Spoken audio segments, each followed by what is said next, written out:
understand this better, let's discuss this with our guest on the show, Binoy Chatran. He's an adjunct professor at the Temple University, Japan, joining us live from Tokyo. Sir, thank you so much for joining us. Thank you very much. Now, Professor, my first question to you is, how do you assess these comments by President Joe Biden, where he equated President Xi Jinping with dictators?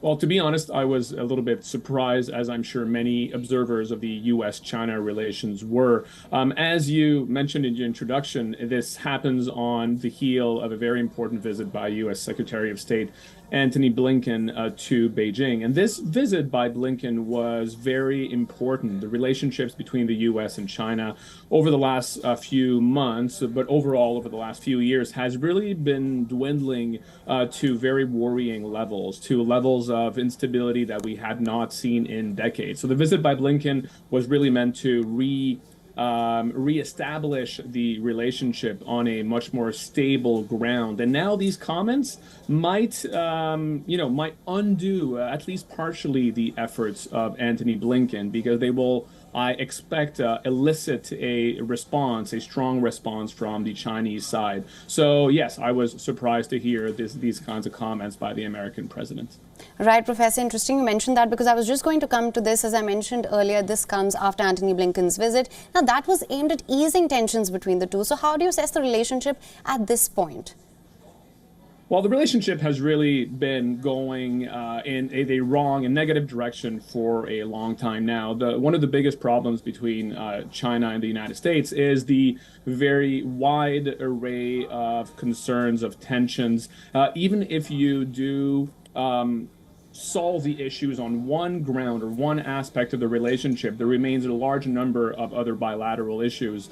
For example, you can think of trade, you can think of technology competition, you can think of human rights issues. There are, of course, military tensions. They are opposed on Taiwan. They have different views on the Russian invasion of Ukraine. It's really impossible, given the wide array of tensions, to really think of establishing or having a positive relationship. But at the very least, what they can do is establish guardrails, making sure communication remains open and making sure it doesn't go down to levels where we can just escalate and potentially risk war between the two sides. This is why, once again, the Blinken visit that you mentioned in your question was extremely important, which makes the Biden comment surprising.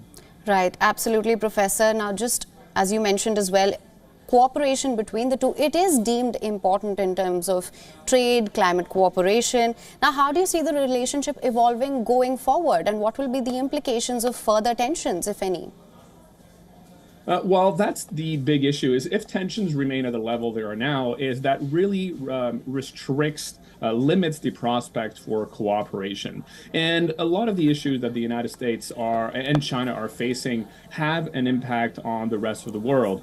You mentioned climate change, of course. They are the two largest emitters of pollution in the world. There are other issues when it comes to trade, of course, being the two largest economies in the world that also affect other countries in the world, including India, of course, including Japan, where I am. So that's why when I look at the future of the relationship, which is your question, if they are able to maintain a certain degree of open lines of communication and also meetings at high levels that are very important. I'm not talking here only about diplomatic relations at lower level. I'm talking about summit meetings between the leaders. I'm talking at the Secretary of State Foreign Ministry level, which is what we saw with Blinken's visit. That helps to stabilize the relationship. That's the only way going forward that we're going to be able to maintain a minimum of cooperation and making sure that relations don't fall to a level that would really spell disaster for the region and the rest of the world.